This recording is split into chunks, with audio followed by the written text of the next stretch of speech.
Bienvenue en classe sur l'ERTM. Je suis nommé Soumana Djankoumba, professeur de secrétariat au Centre de formation secondaire technique.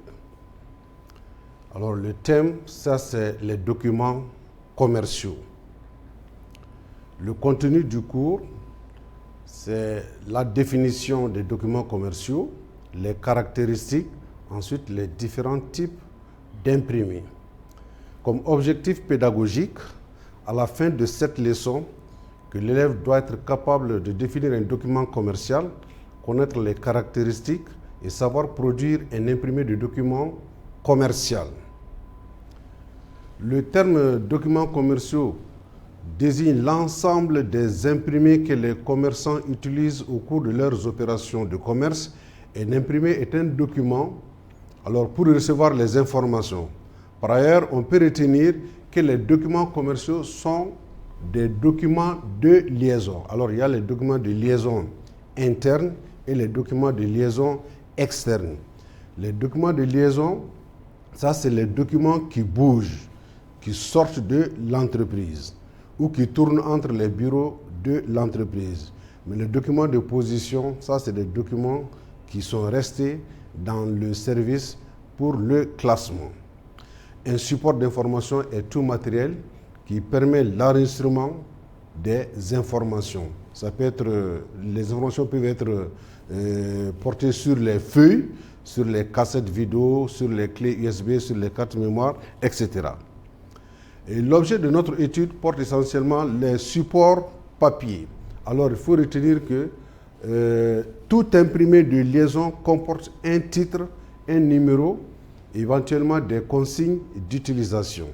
Je disais l'autre jour que les consignes d'utilisation, ça c'est des consignes qui sont données en bas de la page.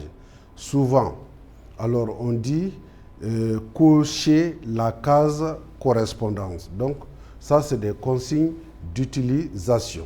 Comme caractéristique, les documents commerciaux sont des documents qui font circuler des informations chiffrées. Donc des informations avec des chiffres. Alors, ils sont toujours produits sur des imprimés d'après un modèle de présentation standard. Les documents destinés à fournir les renseignements sont, il y a d'abord les devis estimatifs. Les devis nous permettent de connaître les renseignements. Il y a aussi la facture pro forma, donc qui nous donne des renseignements. Donc, avant de prendre la décision d'aller payer quelque chose, on doit se donner la peine de chercher d'abord une facture pro forma qui va nous édifier toutes les conditions de vente.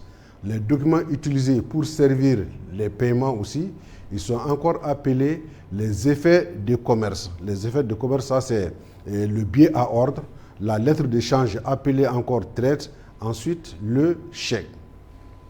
Parmi les documents commerciaux, on peut également citer les documents qui accompagnent les marchandises, leur nom en fonction du mode de transport utilisé. Il y a le bon de livraison ou bordereau de livraison. Ensuite, il y a le connaissement. Il y a la lettre de transport aérien. OK? Alors, les différents types de documents essentiellement utilisés sont, il y a le bon de commande. Le bon de commande, c'est un document qui est établi par le client et adressé au fournisseur. Puisqu'il est établi par le client, donc le nom du client doit être en haut de la feuille. Donc ça, c'est à l'entête du client. Le client met son nom et son adresse dans la partie supérieure du document. Et dans cette zone, on met le nom et l'adresse du fournisseur car le document est adressé au fournisseur. Ici, nous avons les conditions de vente accordées au client. Il y a les conditions de fabrication, il y a les délais de livraison, il y a les modes d'expédition, le destinataire, la facturation et le mode de paiement. Mais sachez que, en ce qui concerne la facturation, la facture doit être toujours en 2 exemplaires. Il faut toujours envoyer l'original au destinataire et le double est gardé pour servir de preuve en cas de problème. Donc le mode d'expédition, c'est soit par route, soit par mer, soit par train. Délai de livraison, ça c'est soit c'est sous huitaine, soit c'est sous quinzaine, sous trentaine, mais ça va dépendre de ce qui a été convenu entre le fournisseur et son client. En ce qui concerne le mode de paiement, le paiement peut être à crédit comme ça peut être au comptant. Lorsque c'est au comptant, c'est par chèque. Et lorsque c'est à crédit, c'est soit par traite, soit par billet à ordre. Et dans la zone ici, on met le numéro de la commande. Ensuite, il y a le numéro de l'offre et la date de l'offre. Ici, ça c'est la ville d'expédition. Et ça c'est la date qu'on va mettre ici.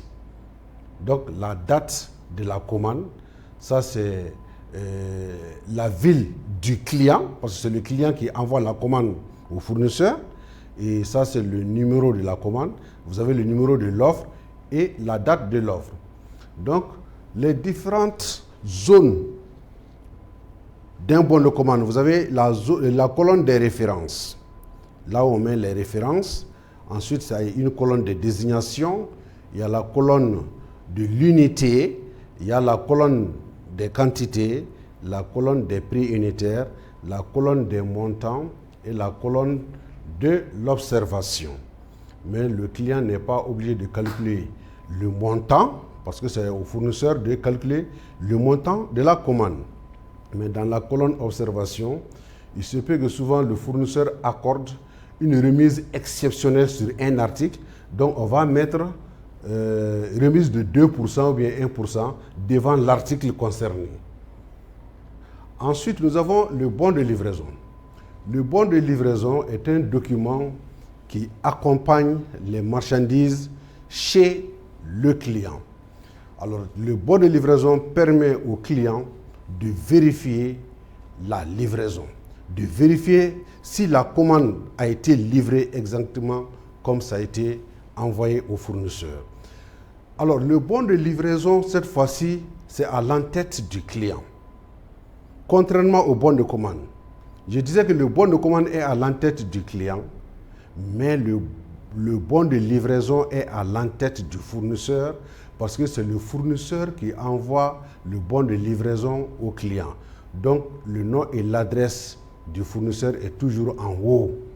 Et dans cette zone, on met le nom et l'adresse du client parce que c'est adressé au client. Vous avez ici le numéro de la commande du client, la date de la commande du client. Vous avez le numéro d'enregistrement de la commande parce que quand vous recevez un courrier, une correspondance, on doit enregistrer dans un registre qu'on appelle le courrier arrivé. Donc nous avons l'expédition, c'est soit par route, ensuite la date de l'expédition et la ville de départ. La ville de départ. Donc quand le client est à Bamako, on met Bamako. La ville de départ c'est Bamako. Si le client habite à Ségou, la ville de départ c'est Ségou. Donc le poids total aussi est donné. Quand les marchandises voyagent par avion, souvent on est obligé de donner le poids total ainsi que le nombre de colis. Alors là, vous avez le numéro de livraison, ensuite la ville de départ et la date. Alors le bon de livraison a les mêmes renseignements que le bon de commande. Vous avez également une zone de référence, ensuite une zone pour les désignations. Mais on a mis objet de la livraison, c'est la même chose. Il y a une colonne pour l'unité, une colonne pour la quantité, une colonne pour les prix unitaires, une colonne pour les montants et une colonne pour les observations. Mais dans cette zone qui est réservée aux destinataires, ça veut dire que lorsque le client reçoit les marchandises, le client doit vérifier si les quantités sont correctes. Maintenant, il met RAS et il signe. Quand il signe, le bon de livraison est ensuite, la deuxième copie est ensuite retournée au fournisseur.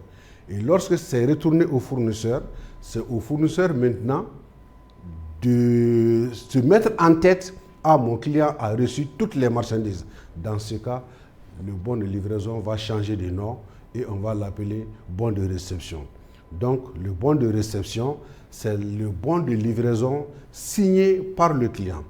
Mais lorsqu'il y a problème dans la commande, alors le client va mentionner ses réserves dans cette zone et la lettre de réclamation sera dans ce cas adressée au fournisseur pour que le fournisseur fasse des rectificatifs nécessaires. Après le bon de livraison, le fournisseur s'apprête à établir un autre document qu'on appelle facture. La facture de droit. Et la facture de droit émane toujours du fournisseur.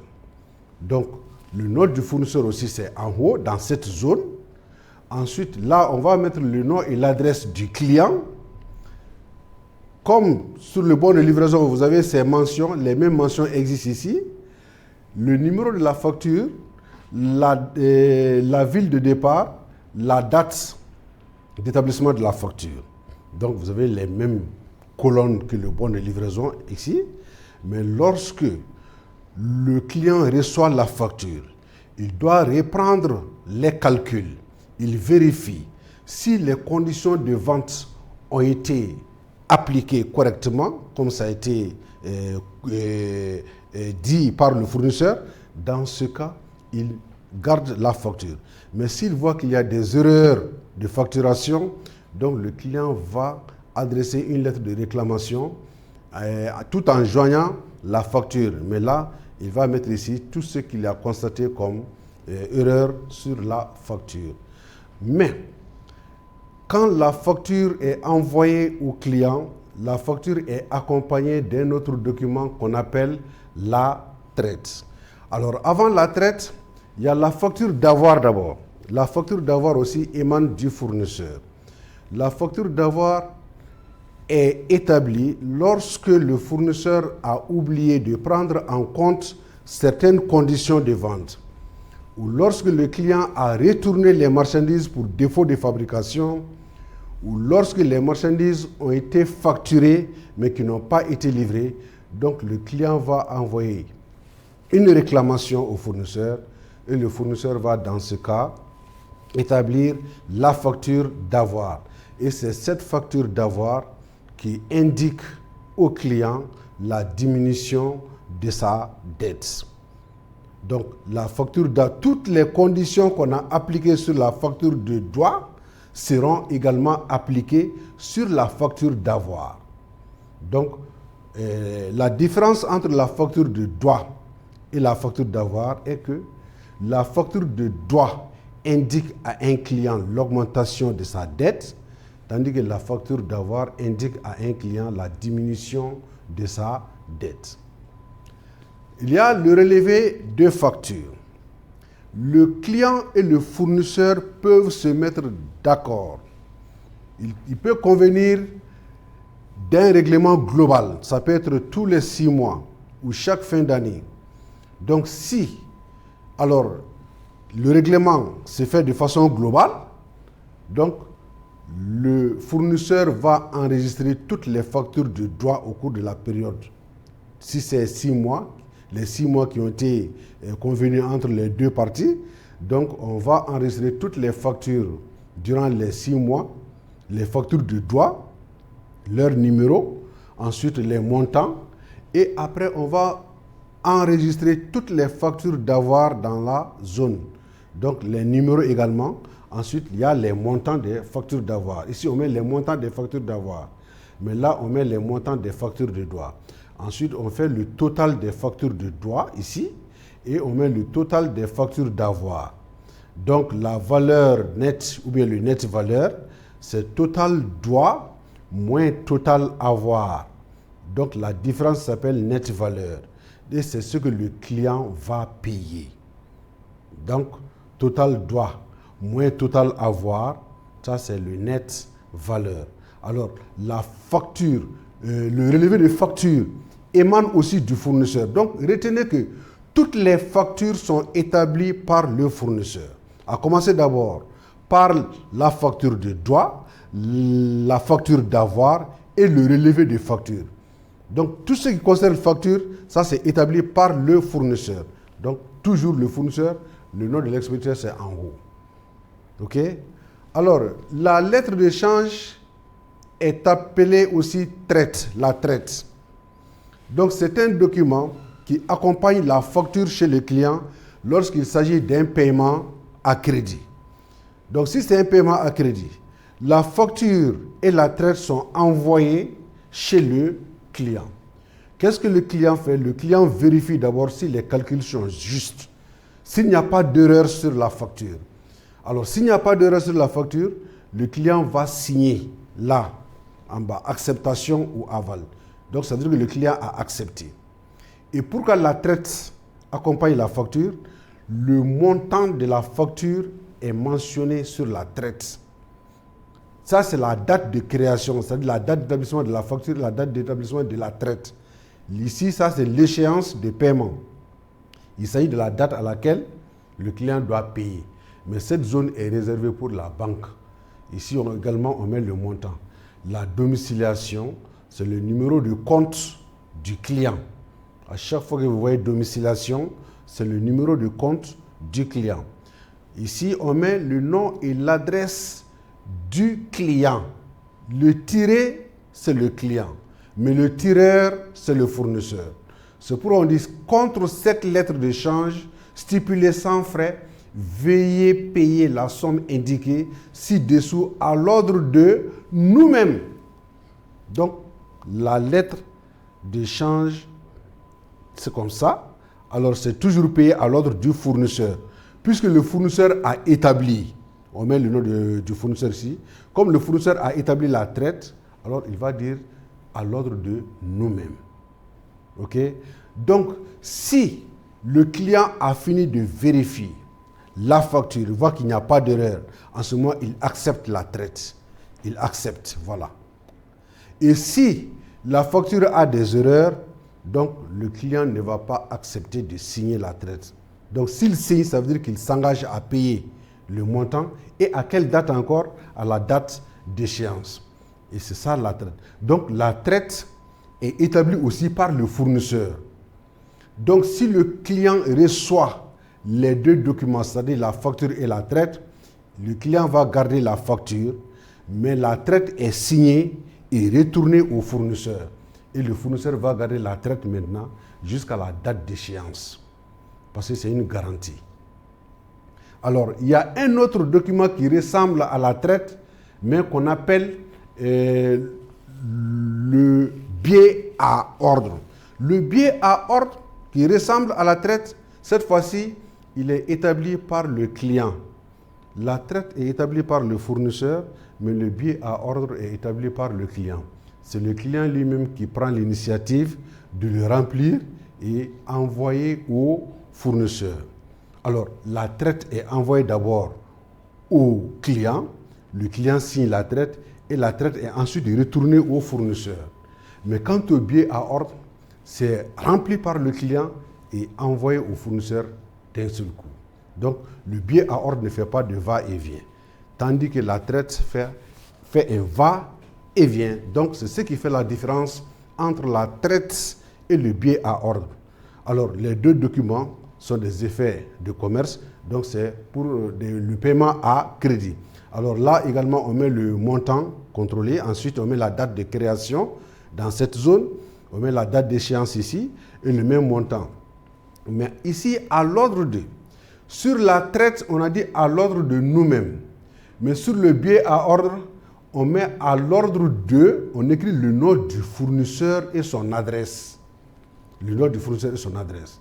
Maintenant, souscripteur, ça c'est le nom du client. Donc, sur la traite, on a mis nom et adresse du tiré. Donc, sur la traite, c'est tiré, mais sur le billet à ordre, c'est souscripteur.